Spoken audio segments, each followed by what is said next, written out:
Well, well. Ray Bloody Purchase. So, I only have a couple things to chat about.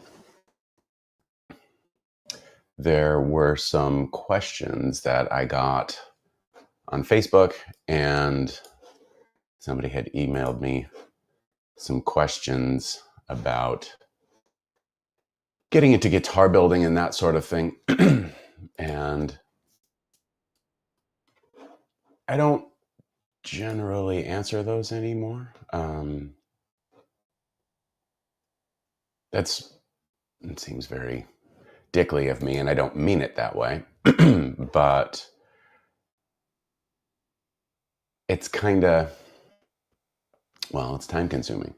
And I'm certainly happy to book time to consult with people. Yeah. But, since I often am in need of topics for this, well, why don't you just stop doing this? Well, that's a good question. I figured I would answer here. Isn't that exciting? Well, this is starting out nicely. Good morning, sunshine. Well, that's very nice. That's a fun welcome. Good morning to you, Chris. I hope you're doing well. Chris, that headstock break, I'm glad I don't do repairs. That's all I have to say. That's not all I have to say, but that's one of the things that I have to say. Is I'm glad that I don't do repair work. Good morning to Mazda in Westwood, Ma.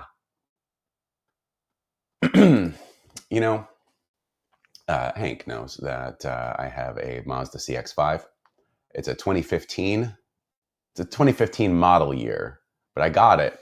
It was very early for the model years to come out, but I got it in Memorial Day weekend of 2014.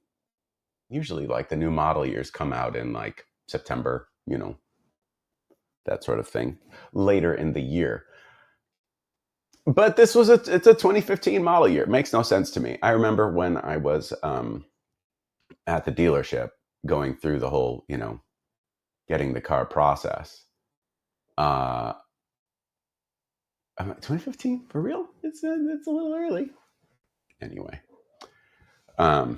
yeah, repairs. I'm glad I don't do them.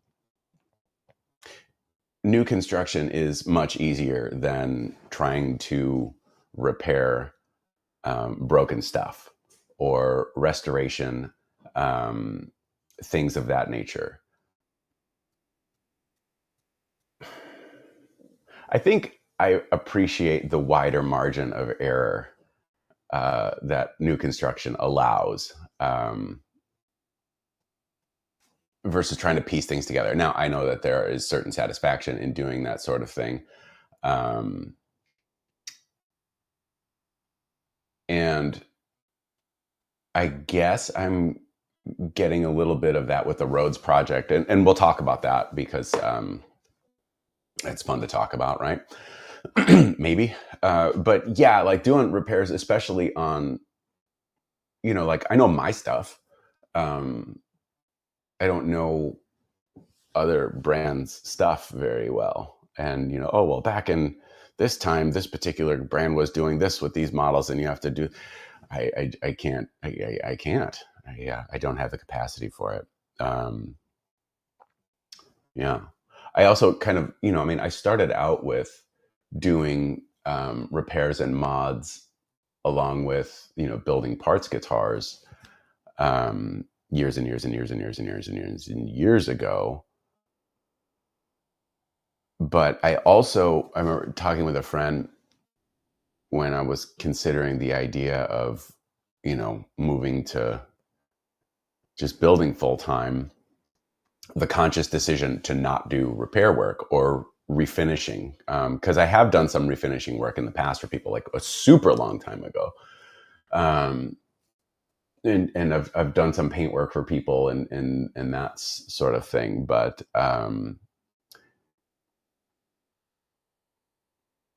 I know that there are people that, do repair work and, do, build their own stuff. But I think it's easier to pick a lane. Um, and I guess we'll kind of go into that with some of these questions that I have. You know what? Maybe we should. Well, okay. Oh, hang on a second. Okay, Chris is like, okay. So Chris has this. I think it's an acoustic that the headstock was just snapped right off, but like at the neck, like maybe under the first fret or so. Was it under the fretboard? Am I misremembering what I saw? But it was right around, like the neck, the headstock break angle, which, means two things here. And it was just like, and it didn't look like one of those kinds of repairs where one thing can kind of just lay on, like sometimes if you have like a broken neck and then there's like a little bit of broken material, you kind of just glue it back on. No, this one is like it's kind of putting fingers together, and so you can use dowels to kind of help align things. It's going to be a hoot, says Chris. Will require splines. No shit. Yeah. Boy, will it. Good morning, Chris. This is not an all Chris show, but it could be. I guess, depends on who's going to show up. Mazda pushes some models early. Yours is a manual transmission. Yes. Yes, it is. Manuals are rare these days. Yes, I imagine they are. You can indeed. You can make it also, you generally have some more room. Good morning, John. How are you? Do we want to get into the roads right now? Or do we want to get into this question? It doesn't matter.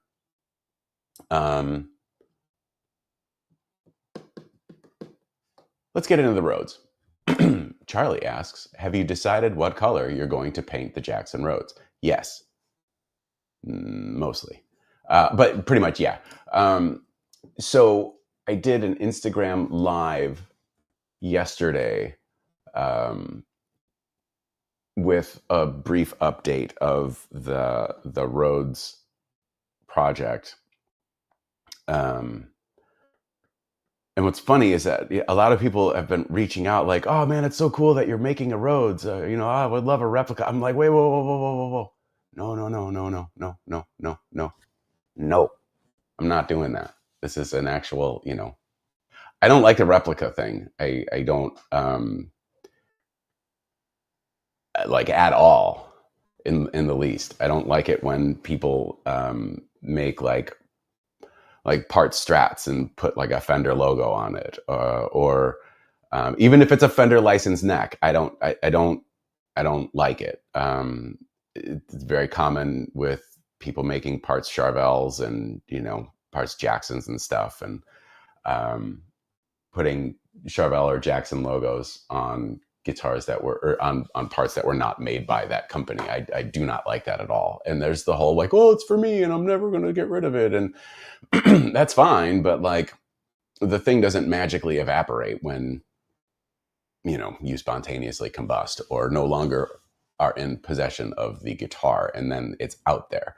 I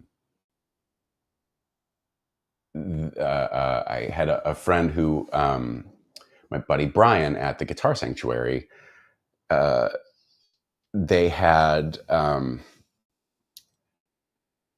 guess guitars in an estate that they were, helping move, and a couple of them were Jacksons. And so, Brian said hey, let's call our pal Sully. Maybe he can kind of help identify exactly what these things are. And they were parts guitars, and like the necks weren't Jackson necks, because you can tell there's like, there's just there's just ways like headstocks look wrong, or just stuff where it just doesn't look quite right. And that's out there, and people think it's, it changes hands enough, and it's like, oh, this is what this is, when it's really not what that is. And I think it's very uncool. I think it's incredibly uncool. I'm off my soapbox about that. But no, I don't make replicas, for two reasons. One, because I think it's uncool, and two, I don't have the the willingness to focus on what somebody else did to that extent to make it look like that manufacturer made it. Again, and it's also uncool. I just don't have that. I don't have the desire to put that much focus on that sort of thing. I spent a fair amount of time on the My Les Paul forum 15 or so years ago, when I was working on that Les Paul Studio project. And there are a lot of Les Paul enthusiasts there, as one might suspect. And in the builder's corner, which is really the only area I was interested in hanging out, because there's a lot of pretty talented people, lots of cool stuff going on, but just lots and lots of just replicas, and ugh, that's all I got. So no, this is an old Rhodes, and like the three people that are watching are like, dude, we know, and we don't really care this much, so move on. But it is moving along. So I've moved along further, while the CNC was, working on certain things that freed me up to take care of the veneering that needed to be done. I needed to put veneers on the back of the body and on the front of the body, and that required me dropping the overall thickness of the body to accommodate for the veneer that was going to go on them. Super important on the face of the guitar, because we've got, since there's a neck angle, there's a certain height that has to be taken into consideration, and blah blah blah blah blah blah blah. But I got the veneers on, and the bevels are roughed in. This poor guitar has just been, it was sanded bare. The binding was stripped when I got it. Who knows how many times it had been passed around and worked on and that sort of thing. But one thing, it was obvious that somebody went, at least some people went nuts with like an orbital on the thing, because like the bevels are, as Mr. J likes to say, wavy gravy. And there's only so much I'm going to be able to do to clean it up. I'm going to clean it up as best as I can and make it as even as possible. But I don't really think I want to get into the pool of building this stuff back up with like polyester glaze filler and stuff like that. Especially since I used to, when I had to do that sort of thing, I used to like to do it once some sealer was on, and I'm not going to be doing that part of the restoration. So so I'm just going to do the best that I can, and make sure that the bevels are flat and the creases are as nice as they're supposed to be. Like when I say a crease, like the break edge of the flat surface to where the bevel starts. I want that to be a nice straight line, nice and even, and then we'll move forward. So veneers are on, and for the face veneer, I wasn't going to cover the pickup cavities or the control cavity, because there's no need to do that. So we got the veneer on, and then I cut little holes in those cavities, and then put a bit with a router bit with a bearing on the bottom in the CNC, and just kind of use that as like an overhead pin router. So then I just kind of like dropped, there's the bearing down here. So, we just kind of push through, and then it just rides along the cavity and trims the veneer to match the cavity. So that's done. The other thing that was important to me is I wanted to avoid losing the existing holes for the pickup rings, which I'm not super concerned about those, but I wanted to keep the holes for the pick guard because it's going to go back on, and since there's going to be a string through plate, these things kind of line up with one another, and it was important to me to keep those. So I had a couple of, my buddy Greg suggested, make an acrylic template and puts acrylic on top and with a Sharpie or whatever, mark your dots. And I did that, but it wasn't, I didn't trust it quite enough. So I got some tracing paper.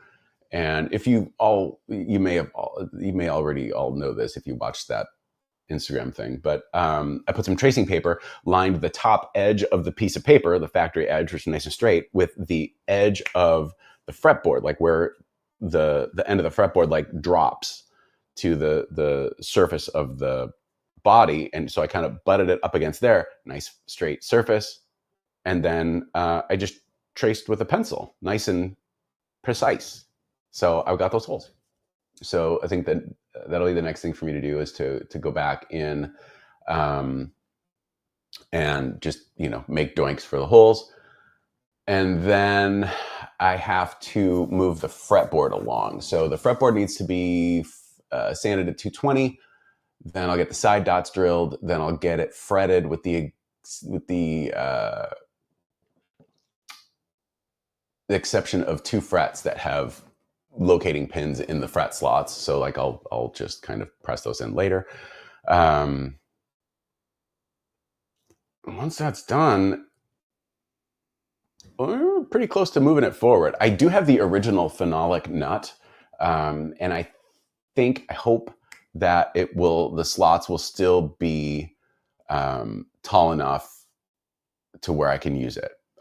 Because, if you ever watch The Repair Shop, it's the best show.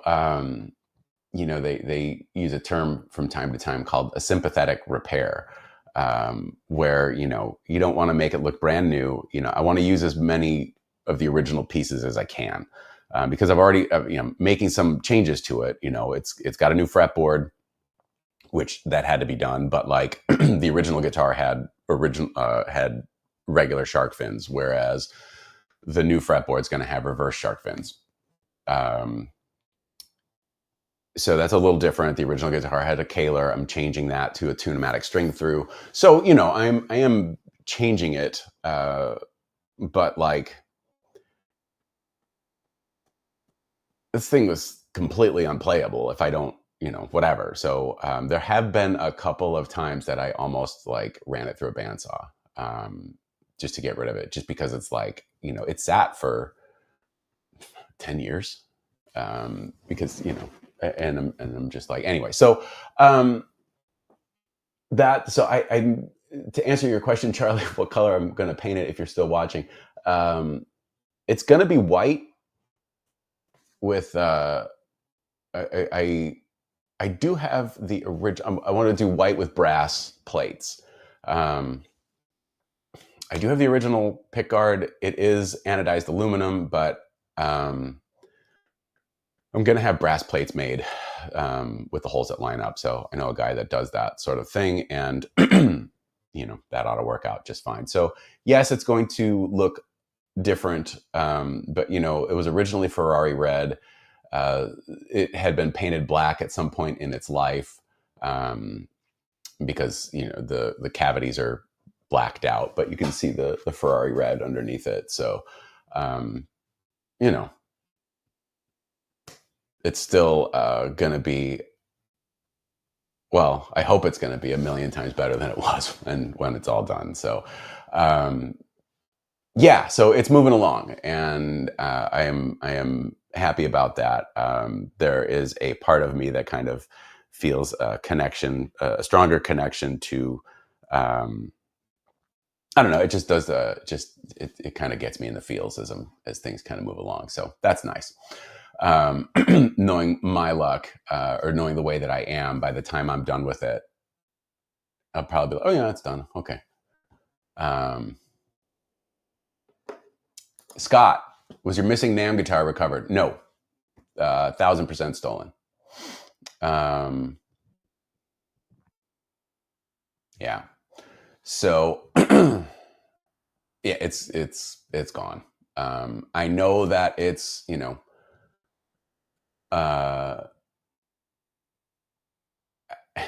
I know that you can't, matter can't be destroyed. It exists in some form. I don't know where it is. I don't know who has it. I don't know what's become of it. It's entirely possible, sure, that it may turn up sometime, but like I feel that it's gone. Like it is gone from me. I'm not like, it's out there, I'm gonna get it is gone.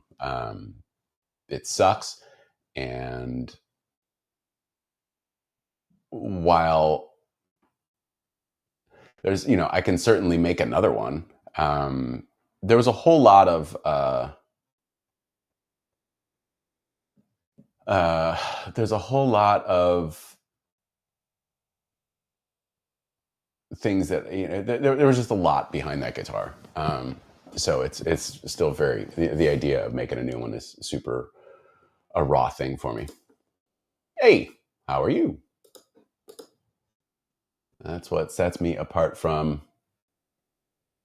peanut butter and jelly sandwich. Yes, it's the good hair. That's the only difference between me and a peanut butter and jelly sandwich. Thank you, Ben, for pointing that out. Sounds like a huge pain in the ass. Oh, the body lines? Yeah. You've done van restorations and stuff. I mean, if you've done that kind of body work, you know what it's like. Good morning, Joe.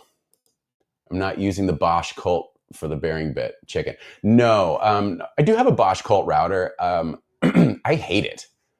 I think that thing sucks in an unrelenting fury.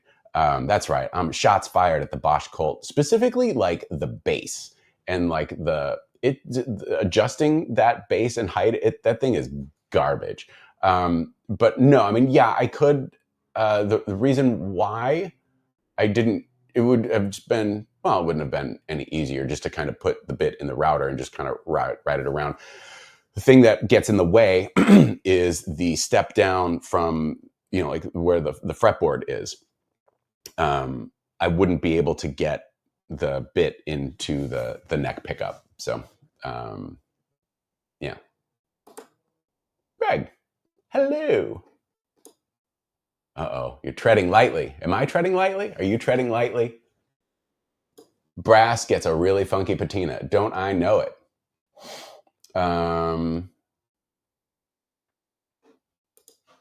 No, when I got the project, the Kaler was not included. Thankfully, some of like the original parts were, like the original pickups were included.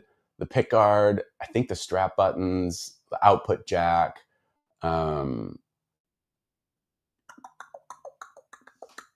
Like the knobs, I think, but like it's all super gross, and I don't know what I'm going to do with them. I think I'm probably like I wanted to use the original pickups, but the pull pieces and the slugs were all rusted. Now I could replace the pull pieces, but I don't want to take the pickups apart to kind of push the slugs out to the point where I can maybe kind of scuff sand them clean and then push them back. I mean, I guess I could. I don't know. I don't know what I'm going to do with that just yet. Island Music is the newest Sully guitars dealer. This is true. This is all factual information, people. You heard it here first. Yes, Island Music in Maryland, beautiful Maryland, are a Sully guitars dealer. They've got some stuff on order, and they will be, in their store. Toot sweet. Likewise, speaking of offset Vs, today is 5 years since I was inspired to make a template for my first post-class build at home. Hey, that's cool. Very good. Ooh, Greg's got a question. Why not paint the restoration guitar like the guitar that was stolen? Well, because the stolen guitar was my paint job. That was something I wanted to do for me, for Sully guitars. So I do have an idea. They're terrifying. Yeah, Bosch Colt. I don't. If you got to get a trim router, I like the DeWalt over the Bosch. So there you go. I have a bunch of Craftsman routers. They're good while the warranty goes on. And I remember, I used to get them at Sears when that was a thing. The plunge, the plunge fixed base combo, 1 3/4 horsepower router, was like $100, and so I would buy that, and then I would pay the $40 for like the extended warranty. So when I burn them out after a year, I would get a new router. Ding, ding, ding, ding, ding, ding, ding, ding. So that's that. Johnny, good morning. Good morning to you. How are you doing? Anyway, that is my whole thing about repair work and whatnot. So we do have some questions. I agree. So I have two. So I'm going to, I'm just going to copy this in here. I'm going to copy this. Let's see if this works. EJ, good morning to you. Let's see, how do I do this? Let's see. Teleprompter? No. Text block. Let's see if this works. Let's see. Can we? There we go. So Jaden emailed me earlier in the week, maybe last week.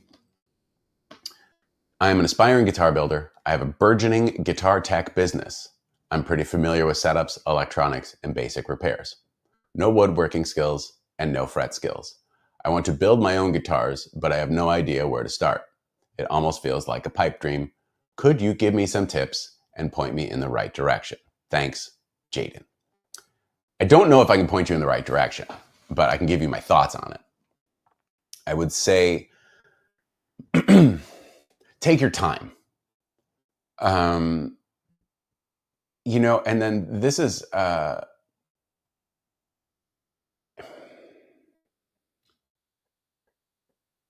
much like anything you want to do in life. Big blanket statement. If you want to become something, do the work.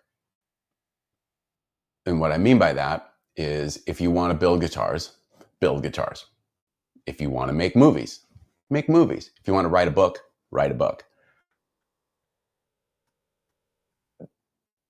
I don't want that to sound any other way than what I mean it, how I mean. And that is specifically, if you want to do this, then do it.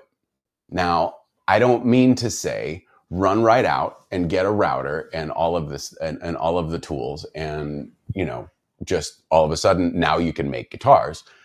But just if you have a burgeoning guitar tech business and you're familiar with setups, electronics, and basic repairs, that's good. No woodworking skills. Okay. And no fret skills. All right. If you want to build your own guitars, but you have nowhere to start. Okay, so this is kind of similar somewhat. Yeah, it's kind of similar to how I got started in doing mods, making some parts guitars, eventually starting making things from scratch. And you can absolutely do that same thing. It doesn't have to feel like a pipe dream. It's, I won't be the first person to say, I'll be the first person to say in this video, there are way too many guitars in the world. Everyone wants to be a guitar builder. No one wants to become one. So, and what I mean by that is something that you see a lot is someone gets like halfway through their first guitar project and now they have a guitar company and, working on 27 things and none of them get finished.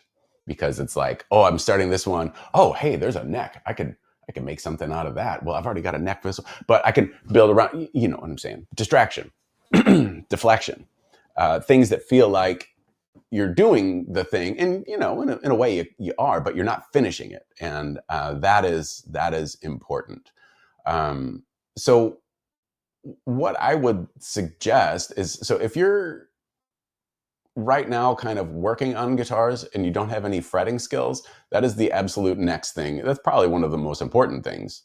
You got to learn how to do frets. And there are a ton of videos out there. And it's easy to get overwhelmed with the amount of free content that is out there for this sort of thing. So what I would suggest, a few things. Number one, anything that Dan Earlywine tells you to do, just do it. Just do it. Get Dan's book, The Guitar Player Repair Guide, if you don't have it already. Then get the StewMac DVD of like fret basics. Goes into all of that stuff. Yes, you have to pay for it. It's not $5,000. It's probably $20,000. And if you're a StewMax member, which you should be, it's half price. So I understand that a DVD may not be the most cutting edge thing as far as technology goes. Maybe you don't have a DVD player. I don't know your life. Get that DVD because it explains how to do that sort of thing. Yeah, so I would start there. I would start there. And then, learn how to level frets, learn how to crown frets, learn how to take care of fret ends, learn about all, learn about pulling frets, learn about refretting, learn about all of that, and it's you just do the best you can. Just do the best you can with what you've got. I think that I am a pretty solid example of starting where you are, using what you have, and doing what you can. You can get really far with a bandsaw and a tabletop jointer and a router table. You can just make your own router table. I bought mine on, I don't know, $20 on Craigslist. It's just a table frame, MDF. It's so perfectly flat. You know what? Life is magically continued. And you can get really far with that and a decent drill press. So I don't know. I would just keep doing stuff and things kind of work out. Yeah. I hope that answers your question. Now let's go back to here. Let's see. Let me go back to the live chat. Yeah, that's cool. Got to go work on the 52 restoration. You have a lovely day. Afternoon from Spain. Well, that sounds like a fun place to be. Come for the guitarist. Stay for router talk. Practice on scraps. Yeah, does anybody really have scrap?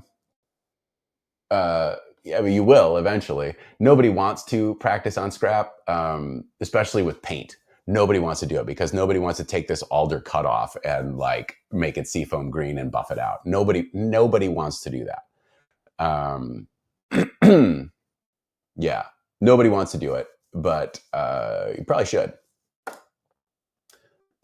Have I ever seen the shell? I have. I know Floyd has one, which I could get a Scheller one just easily, but I have a relationship with Scheller. I have a better relationship with the people at Floyd. So it's very similar to the day I walked into Platzer's shop with a guitar and says, "Hey, I built this. What do you think?" At least he didn't throw me out. Just take your time, put in the work, stay focused, and don't get distracted. Learn how to do frets. Yeah. Shane checks in. Some guys say it alters the tone. Oh my God. I have no time for that. I mean, I don't know. Things change everything. Everything changes. Some guy said it alters. I put a piece of rubber under it, and I swear it changed the high end response. I just don't hear that stuff. I don't think.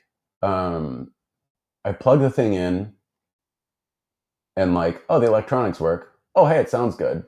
I don't. I guess it's good that I maybe know people that hear that sort of thing. But on the other hand, it's like, I don't know. Made mine with a routed out the fence guy. Nice. It's okay. I don't. I'm not gonna write you up for tardiness. Good morning. Not into cork sniffery, but I actually have heard. Oh, okay. I mean, I believe you. I don't think that none of that matters. Mrs. Sully's got a cough. I still have whatever space age garbage that I picked up at NAMM. Oh my God. I really wish this would leave me. So the other question that I have, let's see, is very similar. So I'm going to go into that again. Oh, wait, how did I do that again? Text block. Yep, that's what we wanted. Let's see. I don't know that I'm going to be as helpful. I imagine. Okay, so like the question for Jaden, I think I did a pretty good job answering that. I'm not going to lie, but this one now, I don't know that I have a whole lot of answers. I don't know that I have a whole lot of concrete answers. So, wait, no, let's go apply. Oh, okay. Oh, wait. How did this? All right, let's just do this. Okay, so Scott Middlebosch asks for advice for a new luthier who wants to break into the market. Should they, focus on building a couple of models to a specific spec and see how they sell, or open the doors to custom orders? And maybe the most important part, thanks. You're welcome. So, Scott,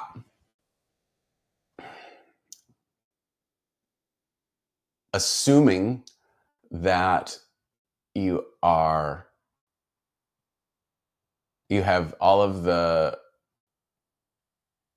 capabilities to make a guitar play as well as it should, and we're taking that as a yes, because that might be the easiest part. Maybe. I don't know. It depends on you and what you want out of this. So if you want to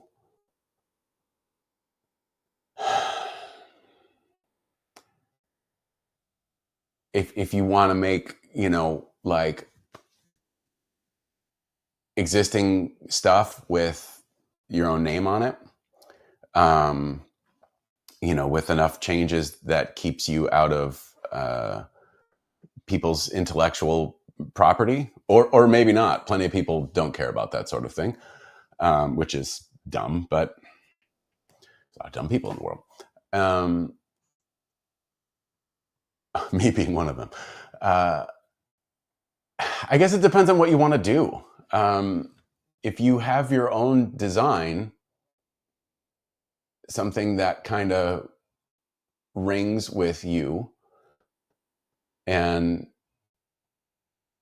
make the thing. I'll tell you some of the best advice I can give you. Number one, design guitars that fit in cases that are readily available. That means Strat Tele size. Just do it. It'll make your life easier.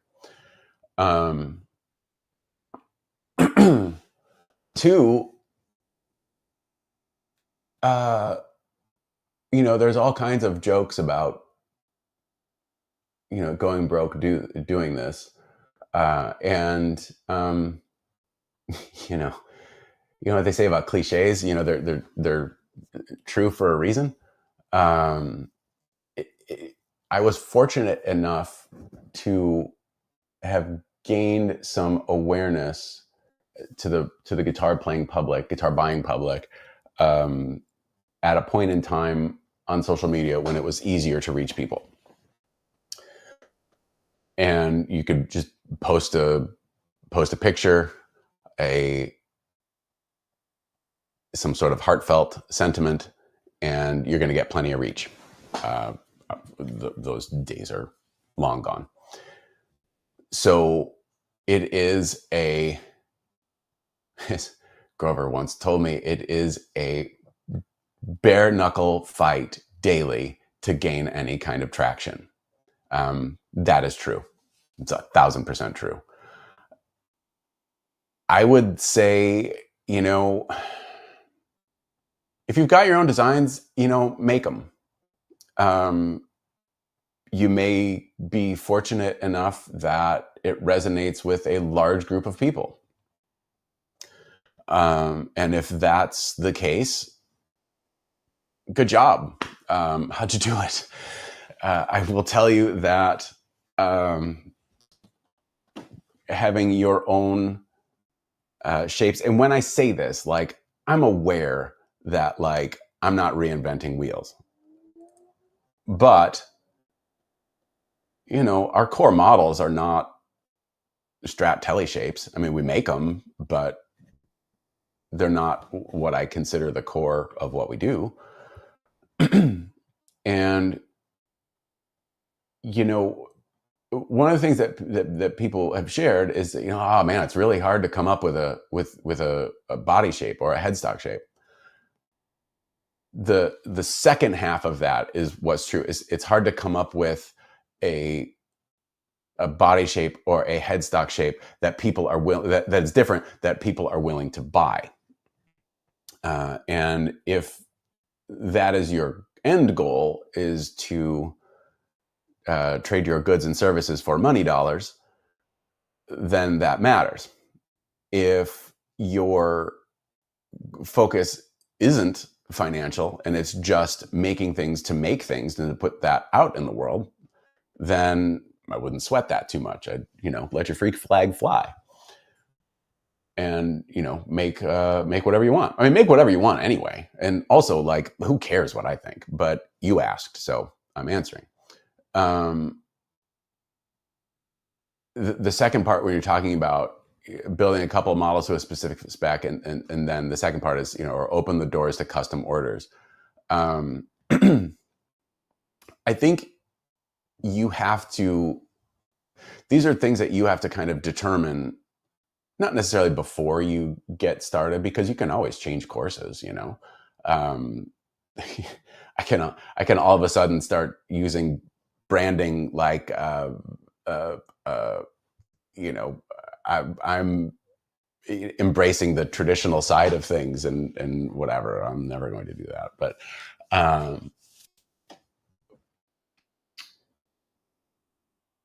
there's a lot of kind of boilerplate about, handmade working man's guitar, and I'm gonna make these things for $1,500, and people that undercut people that do this full time, and all that stuff. And it's usually like, Strats and Tellys, and there's nothing wrong with Strats and Tellys. I'm just using that as a generalization. But I guess, you kind of have to figure out what you want to do. And like I said, I don't know how helpful this, I'm going to be with my answers here, because it's just like, if you want to build guitars, just build them. And, I don't have marketing strategies that I can give to you that will, take you from 0 to 60 in a short amount of time. Because quite frankly, if I had those strategies, I would be using them myself.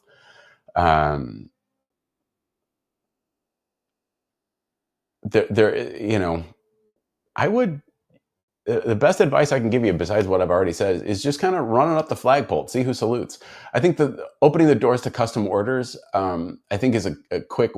I mean, there's nothing wrong with that, but like the way that we do it is, we've got our models that we make, and there are various ways that said models can be seasoned to taste. But like, I'm not just sitting here making one-off guitars for people. Number one, because, well, we're not really set up for that. I can do it, and I have done it in the past, but that sort of thing does take a lot of time, and you've got to recoup that time somewhere. That usually drives costs of things, and so. But also, like, I had a specific kind of thing that, like, if I'm going to make, one-off guitars for people, that's going to have my logo and whatever, it's got to be in line with what I'm already doing. Otherwise, I don't want to do it for a few reasons.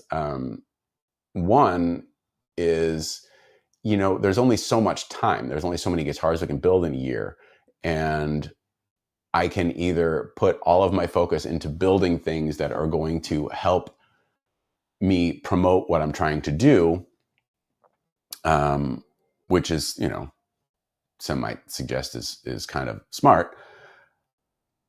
But if I'm making a bunch of one-offs and they're not in line with what I'm doing, that time that I'm spending, I mean, sure, I'm going to be recouped for it, but I think overall it doesn't really help. So I have to, I say no to a lot of stuff. I'll use like 8-string guitars as an example, or headless models. I don't have any particular issue with either of those things, but they're not in line with what we do. And, I get asked about 8-strings from time to time, maybe once a year or so, but like, my demographic really isn't one that, why don't you expand out to other demographics? Well, maybe, who knows? But like, at this point, I've got to serve the demand that I currently have. So this is rambling, but it's a long road. It does have its rewarding moments. It has probably more frustrating moments than rewarding moments, I would say. Well, then why do you do it? That's a good question. It is, as Grover told me, it is 1000% a daily struggle to gain traction. Or at least, it has been for me. So that's, I guess that's the best answer I can give you. The last piece is like, who cares what I think? People have asked from time to time, like, can I show you a design that I'm working on? And I want to get your opinion. My opinion my opinion doesn't matter. It doesn't matter what I think about it. Number one, I don't want to see it because, what happens if you show me something and, somewhere down the road, there's a new model that might be similar. I don't want that. So I don't want to see it, but also, like, who cares what I think? Yeah. So that's what I got. I hope that is a decent answer. But, like I said earlier, just make the thing, and it'll work out one way or the other. All right. Those are the 2 questions that I saved and wanted to answer. Oh my God. Throw money at advertising with a snow shovel. Yes, for sure. If you have it, yes. Throw money at advertising.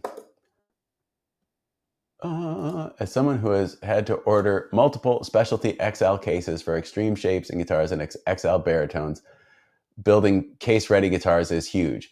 Yes. The other thing is learn how to take cases apart. That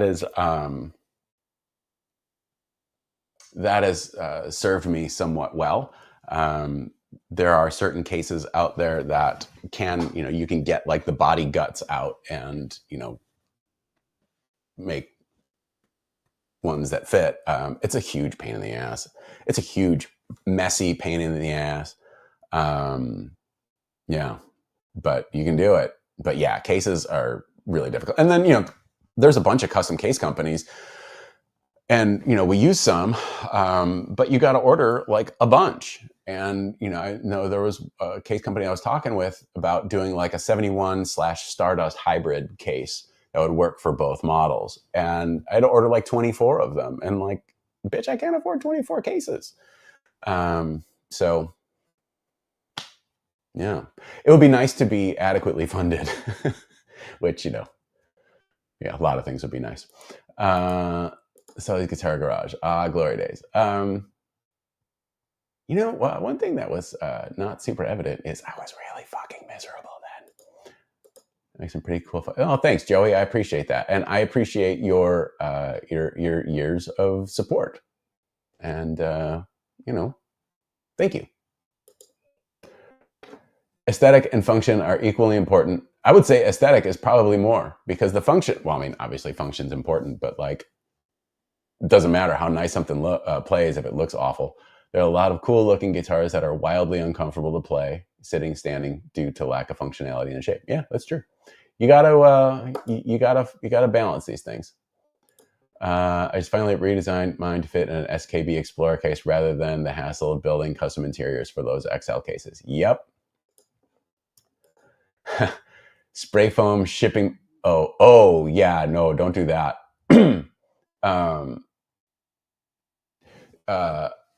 I don't do the spray foam. I get, so you can get like styrofoam panels. There's also this stuff called Foamular. It's pink. I think it's made by Owens Corning. You get 8 foot by 4 foot sheets of it at Home Depot. Lowe's doesn't carry it. You can get it in various thicknesses. There is a 2-inch thick version, and that's usually what I get. That stuff is really dense, but it's a really great foam. And then you go to Joann's, you get some fabric and spray adhesive, but not too much, because then it starts to eat the foam. And then like liquid nails to kind of adhere your cutouts in the cavity. Yes.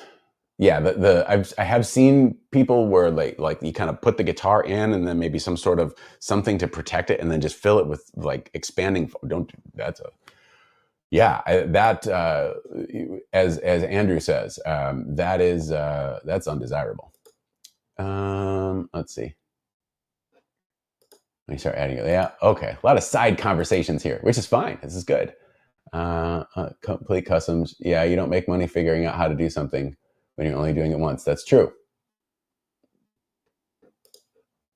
Didn't I also say no one wants to see me in khakis? Yeah, that's probably true. Yeah, I know I don't. But yeah. Ooh. It's tough, kids. It is. It just is.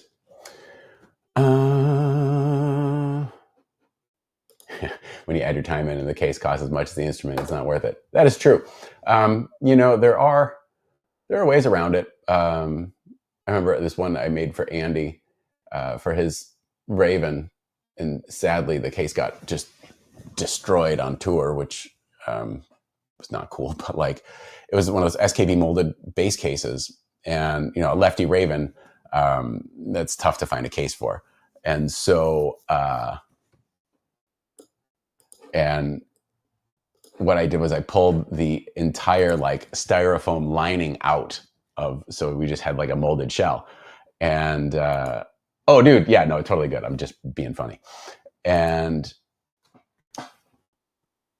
I made, I put like the sheets of that Foamular stuff on the CNC, and I just, kind of cut out pockets and stuff, and then kind of just put that whole thing back in there and spray foam and all that. And that was a thing. Gator has a new Explorer case. It's like a rectangle. And so it's not like a form fit. I mean, it's not like it's not shaped like an Explorer was what I'm looking for. They have an Explorer case that the body compartment that whole panel comes out pretty easy because I've modified a couple of those just recently. So yeah, that's a good one that can be used as a not a donor or a test, but anyway, yeah, cases are that's what they are. So what do we got coming up? Those who are part of the custom inspired conspiracy series run, that was the flame walnut topped Stardust Deluxe and the Purple Sparkle 624T with the Pale Moon Ebony fretboard and head plate. Those guitars are still on track to be shipped to me at the end of this month. They're going to be traveling via air, so we're not going to be waiting on boats. So those will be showing up really soon. I'm looking forward to seeing them.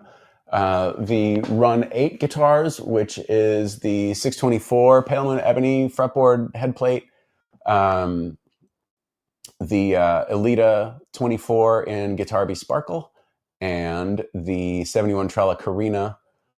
Those should be in the June, July, as of my last update just a few short days ago. So there's CAD files that I have to send them, and a couple of there's CAD files I have to send, and that I will get moving along. We will be coming up with like what the next run's going to look like pretty soon. Also with our friends in the EU, happy that Lead Music has come on as a dealer in Switzerland and Geneva. And my God, I need to go and just visit and hang out in Geneva, Switzerland. That what I've seen on various travel shows, my God, what a lovely place. So, and they've got really good chocolate. So what's not to like? And the demo guitars that we're making for our European distributor, moving along. The last one is going to go to paint probably at the end of this week. It's a Stardust. One of the things that I've found is that it can be, I have to figure out, like what these standard colors are, because like as I'm sending demo guitars, I could just send, customs, but like we need to send like, here's like a standard version of this sort of thing. And trying to figure out like what a standard Stardust, what those colors are, it's like giving me such a blank, which I mean, it's like white, sure, black, sure, maybe Sonic Blue. But anyway, and then also I think we're going to roll with the 622 style headstock, the Raven traditional headstock, as like the default headstock on Stardust going forward. I think I like how that looks, like the NAMM guitar, the lavender one, which is available. Please buy it. If you hit me up, I mean, I might even give you a discount code. I might not, but that guitar is rad. Super, super, super rad. Yeah. So, yeah, that's it. We're running out of time. We've got about 13 seconds left before this kicks me off. We covered a lot of ground, like a picnic blanket, and I hope some of it was of use to you. Hope you have a nice day.